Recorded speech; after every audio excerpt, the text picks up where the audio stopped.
...15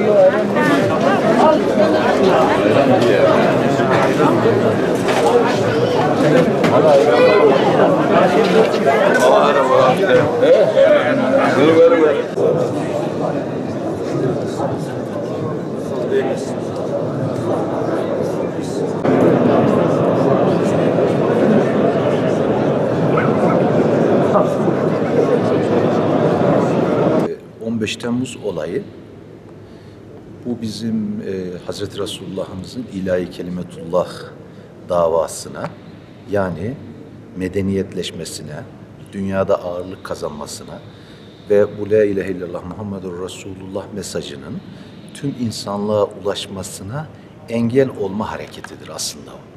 Yani basit bir darbe olayı değildir. Kutlu bir yürüyüşü durdurma olayıdır. Bu durdurma olayını yaparken bizim içimizden, bizim gibi oturan, kalkan, bizim gibi yaşayan insanları bir casusluk faaliyeti içerisinde kullanarak FETÖ hareketini ortaya çıkarmışlardır. Bunların aslında kumandaları dışarıdadır.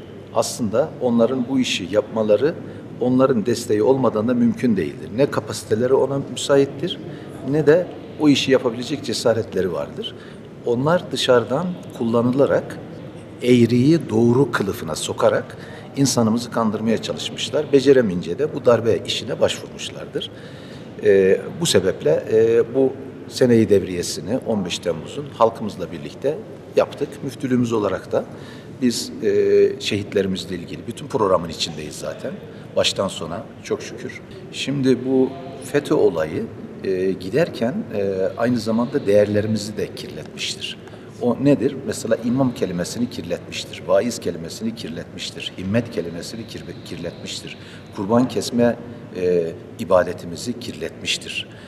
Vaiz kelimesini az önce söylediğim gibi kirletmiştir. Biz burada sapla samanı birbirine karıştırmamamız lazım.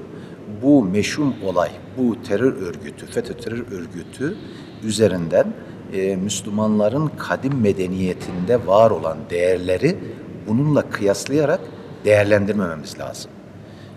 Dolayısıyla bu zaten eğer bunu değerlendirirsek, yani kadim medeniyetimizdeki ana damarları FETÖ'ye kıyaslayarak değerlendirirsek tam FETÖ'nün istediği işi yapmış oluruz biz o zaman.